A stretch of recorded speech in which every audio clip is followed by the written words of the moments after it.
श्वेता और आप देख रहे हैं सत्यहिंदी.com। चलिए एक नजर डालते हैं अब तक की सुर्खियों पर। एनसीपी प्रमुख शरद पवार ने 2002 के नरोदा गांव दंगा मामले में सभी 67 आरोपियों को बरी किए जाने के फैसले को कानून के शासन और संविधान की हत्या करार दिया। एनसीपी के कार्यकर्ताओं को संबोधित करते हुए पवार ने कहा कि कानून के शासन और संविधान की हत्या कर दी गई है। यह कल के फैसले से साबित हो गया है। उन्होंने कहा कि देश में कट्टरवाद बढ़ रहा है और हमें सतर्क रहने की जरूरत है। हमें किसी भी कीमत पर इसके खिलाफ लड़ना होगा। बता दें कि गुरुवार को अहमदाबाद स्थित एसआईटी मामलों के स्पेशल जज एस.के. बख्शी की अदालत ने गोधरा मामले के बाद हुए दंगों के केस में सभी आरोपियों को बरी कर दिया। इस मामले की जांच सुप्रीम कोर्ट की ओर से नियुक्त किए गए विशेष जांच दल ने की थी। पुलवामा हमलों पर किए गए खुलासों के बाद अब जम्मू कश्मीर के पूर्व राज्यपाल सत्यपाल मलिक को सीबीआई ने समन भेजा है। वहीं इस समन को लेकर प्रतिक्रिया देते हुए उन्होंने कहा कि सीबीआई ने कुछ सवालों के जवाब के लिए कार्यालय में उपस्थित होने के लिए कहा है। समाचार एजेंसी पीटीआई के मुताबिक इस घटनाक्रम पर मलिक ने कहा कि सीबीआई ने कुछ स्पष्टीकरण के लिए यहां एजेंसी के अकबर रोड स्थित गेस्ट हाउस में उपस्थित होने को कहा है। मैं राजस्थान जा रहा हूं, इसलिए मैंने उन्हें 27 से 29 अप्रैल की तारीख दी है जब मैं उपलब्ध रहूंगा। उन्होंने आगे कहा कि मैंने सच बोलकर कुछ लोगों के पाप उजागर किए हैं, शायद इसीलिए बुलावा आया है। मैं किसान का बेटा हूं, घबराऊंगा नहीं, सच्चाई के साथ खड़ा हूं। दरअसल सीबीआई ने सत्यपाल मलिक को केंद्र शासित प्रदेश में हुए कथित बीमा घोटाले के सिलसिले में कुछ सवालों का जवाब देने को कहा है। जम्मू कश्मीर के पूर्व राज्यपाल सत्यपाल मलिक को सीबीआई द्वारा समन जारी किए जाने के बाद कांग्रेस ने प्रतिक्रिया देते हुए ट्वीट कर लिखा कि आखिरकार पीएम मोदी से रहा नहीं गया। सत्यपाल मलिक ने देश के सामने उनकी कलई खोल दी। अब सीबीआई ने मलिक को बुलाया है, ये तो होना ही था। एक चीज और होगी, गोदी मीडिया अब भी चुप रहेगी। आम आदमी पार्टी के राष्ट्रीय संयोजक और दिल्ली के मुख्यमंत्री अरविंद केजरीवाल ने जम्मू कश्मीर के पूर्व गवर्नर सत्यपाल मलिक को सीबीआई द्वारा समन जारी किए जाने पर कहा कि पूरा देश आपके साथ है। खौफ के इस दौर में आपने बहुत साहस दिखाया है सर। वो कायर हैं, सीबीआई के पीछे छिपा है। जब इस महान देश पर संकट आया, आप जैसे लोगों ने अपने साहस से उसका मुकाबला किया। वो अनपढ़ है, भ्रष्ट है, गद्दार है, वो आपका मुकाबला नहीं कर सकता। आप आगे बढ़ो सर, गर्व है आप पर। प्रधानमंत्री नरेंद्र मोदी ने शुक्रवार को वीडियो कॉन्फ्रेंसिंग के जरिए सूडान में सुरक्षा हालात की समीक्षा बैठक की। सूडान में ईद से पहले हुए 72 घंटे के संघर्ष विराम की घोषणा के बीच पीएम ने भारतीय नागरिकों की निकासी और उन्हें सुरक्षित जगह पहुंचाने के लिए सभी विकल्पों पर प्लान तैयार करने के निर्देश दिए हैं। इस बैठक में विदेश मंत्री एस जयशंकर, राष्ट्रीय सुरक्षा सलाहकार अजीत डोभाल, सूडान में भारत के राजदूत रविंद्र प्रसाद जायसवाल और कई अन्य वरिष्ठ अधिकारी उपस्थित रहे। पीएम मोदी ने अधिकारियों को सतर्क रहने, घटनाक्रम की बारीकी से निगरानी करने और सूडान में भारतीय नागरिकों की सुरक्षा का लगातार मूल्यांकन करने और उन्हें हर संभव सहायता देने का भी निर्देश दिया है। वहीं सूत्रों के मुताबिक फिलहाल सूडान के मौजूदा हालात में किसी निकासी अभियान को अंजाम देना भी चुनौतीपूर्ण है। भारत में यूके के राजदूत ने शुक्रवार को एनडीटीवी से बातचीत के दौरान कहा कि ब्रिटिश संगठन जो अन्य देशों में काम कर रहे हैं, उन्हें उन देशों के कानूनों का पालन करना चाहिए। बता दें कि उन्होंने यह बात भारतीय एजेंसियों द्वारा विदेशी फंडिंग नियमों के कथित उल्लंघन के लिए ऑक्सफैम इंडिया और बीबीसी के खिलाफ जांच के कुछ दिनों बाद कही है। गौरतलब है कि ईडी ने विदेशी मुद्रा प्रबंधन अधिनियम के तहत बीबीसी इंडिया के खिलाफ मामला दर्ज किया है।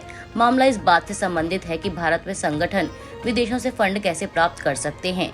बीबीसी पर विदेशी फंडिंग नियमों के उल्लंघन के आरोपों के बाद अधिकारी ब्रिटिश स्थापित गैर लाभकारी संस्था ऑक्सफैम इंडिया की भी जांच कर रहे हैं, जिसे लेकर ब्रिटिश उच्चायुक्त एलेक्स एलिस ने कहा कि वे इन मामलों से वाकिफ हैं, लेकिन नियमों के मुताबिक वो ऑक्सफैम इंडिया मामले की डिटेल नहीं दे सकते। उन्होंने कहा कि मुझे पता है कि भारतीय अधिकारी ऑक्सफैम और बीबीसी से बात कर रहे हैं, उन्हें इससे निपटना है। अहम सवाल ये है कि ये दोनों क्या भारत के कानूनों के दायरे में रहकर काम कर रहे हैं। एससीओ मीटिंग के लिए पाकिस्तान के विदेश मंत्री बिलावल भुट्टो जरदारी ने कहा कि भारत में शंघाई सहयोग संगठन परिषद की बैठक में उनकी भागीदारी एससीओ के चार्टर के प्रति इस्लामाबाद की प्रतिबद्धता को दर्शाती है और इसे द्विपक्षीय संबंधों के संदर्भ में नहीं देखा जाना चाहिए। उन्होंने कहा कि हम एससीओ चार्टर के लिए प्रतिबद्ध हैं और इस यात्रा को द्विपक्षीय यात्रा के रूप में नहीं बल्कि एससीओ के संदर्भ में देखा जाना चाहिए। पाकिस्तान के विदेश मंत्रालय की तरफ से कहा गया कि बैठक में हमारी भागीदारी एससीओ चार्टर और प्रक्रिया के प्रति पाकिस्तान की निरंतर प्रतिबद्धता और पाकिस्तान द्वारा अपनी विदेश नीति की प्राथमिकताओं में क्षेत्र को दिए जाने वाले महत्व को दर्शाती हैं। एनसीपी के वरिष्ठ नेता अजीत पवार ने उनके अगले राजनीतिक कदम को लेकर लगाई जा रही अटकलों के बीच शुक्रवार को कहा कि उनकी पार्टी 2024 में होने वाले राज्य विधानसभा चुनाव का इंतजार किए बगैर अभी भी महाराष्ट्र के मुख्यमंत्री पद पर दावा कर सकती है। विधानसभा में विपक्ष के नेता ने एक इंटरव्यू में यह पूछे जाने पर कि क्या एनसीपी अगले साल होने वाले विधानसभा चुनावों में मुख्यमंत्री पद पर दावा करेगी, उन्होंने जवाब दिया कि 2024 क्यों, हम अभी भी मुख्यमंत्री पद पर दावा करने को तैयार हैं। हालांकि उन्होंने इस बयान को स्पष्ट नहीं किया। पवार ने खुलासा किया कि 2004 में जब एनसीपी ने गठबंधन की अपनी सहयोगी कांग्रेस से ज्यादा सीटें जीती थी तो उस वक्त उनके सहकर्मी दिवंगत आर पाटिल मुख्यमंत्री बन सकते थे, लेकिन दिल्ली से एक संदेश आया कि उनकी पार्टी को उप मुख्यमंत्री पद मिलेगा।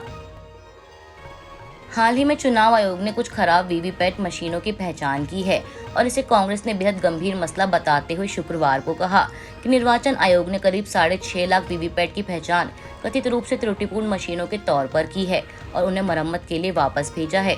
कांग्रेस प्रवक्ता पवन खेड़ा ने कहा कि एक रिपोर्ट के अनुसार 37% वीवीपैट मशीनें खराब पाई गई हैं। साल 2019 के लोकसभा चुनाव से लेकर आगे के तमाम चुनाव में इन्हीं का इस्तेमाल किया गया है। एक ही सीरीज के सीरियल नंबर वाली हजारों मशीनों के खराब होने पर भी एसओपी फॉलो नहीं किया गया। अगर चुनावी प्रक्रिया पर किसी भी एक मतदाता को भी संशय है तो यह हम सभी का कर्तव्य है कि संशय को दूर किया जाए। चुनाव कोई भी जीते, लेकिन लोगों का विश्वास चुनाव प्रक्रिया से डगमगाना नहीं चाहिए। यह हम सभी का सामूहिक दायित्व है। उन्होंने कहा कि इस मामले की गंभीरता का हमें चुनाव आयोग के सूचित किए जाने की बजाय मीडिया में आई खबरों से अंदाजा हुआ है। वीवीपैट मशीनों में त्रुटियों को लेकर मीडिया में आई खबरों का उल्लेख करते हुए निर्वाचन आयोग ने कहा कि 3.43 लाख मशीनों की पहचान एहतियाती रखरखाव के लिए की गई है और इनकी संख्या 6.5 लाख नहीं है, जैसा कि खबरों में कहा गया। अधिकारियों ने दावा किया कि त्रुटिपूर्ण वीवीपैट किसी भी तरह गलत नतीजे नहीं दे रही है, अन्यथा चुनाव प्रक्रिया के दौरान उनका कामकाज रुक जाता। शिवसेना उद्धव बालासाहेब ठाकरे के सांसद संजय राउत ने शुक्रवार को एनसीपी प्रमुख शरद पवार की उद्योगपति गौतम अडानी से मुलाकात को लेकर कहा कि राजनीतिक नेता कॉरपोरेट क्षेत्र के लोगों से मिलते रहते हैं। बता दें, अडानी समूह के अध्यक्ष ने एक दिन पहले एनसीपी प्रमुख से मुलाकात की थी। वहीं इस बैठक को महत्वपूर्ण माना जा रहा है क्योंकि इस महीने की शुरुआत में पवार ने कहा था कि अडानी समूह के खिलाफ हिंडनबर्ग रिसर्च के आरोपों की जांच के लिए सुप्रीम कोर्ट द्वारा नियुक्त समिति जेपीसी की तुलना में अधिक उपयोगी होगी। एनसीपी प्रमुख उन विपक्षी नेताओं से असहमत दिखे थे जो अडानी मुद्दे पर जेपीसी की मांग कर रहे हैं। हालांकि बाद में पवार ने कहा था कि वह जेपीसी की मांग का विरोध नहीं करेंगे। यूपी के प्रयागराज में 15 अप्रैल की रात को हुई माफिया अतीक अहमद और उसके भाई अशरफ की हत्या को लेकर अब आतंकी संगठन अलकायदा ने 7 पन्नों की मैगजीन जारी कर बदला लेने की धमकी दी है। अलकायदा की इस धमकी के बाद जांच एजेंसियां हाई अलर्ट पर हैं। बता दें, अरुण मौर्य, सनी और लवलेश तिवारी नाम के 3 शूटरों ने अतीक और अशरफ की मीडिया के सामने हत्या कर दी थी, जिसमें 18 राउंड गोलियां चली थीं। आईपीएल के 16वें सीजन में चेन्नई सुपर किंग्स ने कल अपने होम ग्राउंड में सनराइजर्स हैदराबाद के खिलाफ 135 रनों के लक्ष्य को 3 विकेट के नुकसान पर हासिल करते हुए इस सीजन में अपनी चौथी जीत दर्ज की है। अभी के लिए बस इतना ही। बाकी की खबरों के लिए बने रहिए सत्यहिंदी.com के साथ।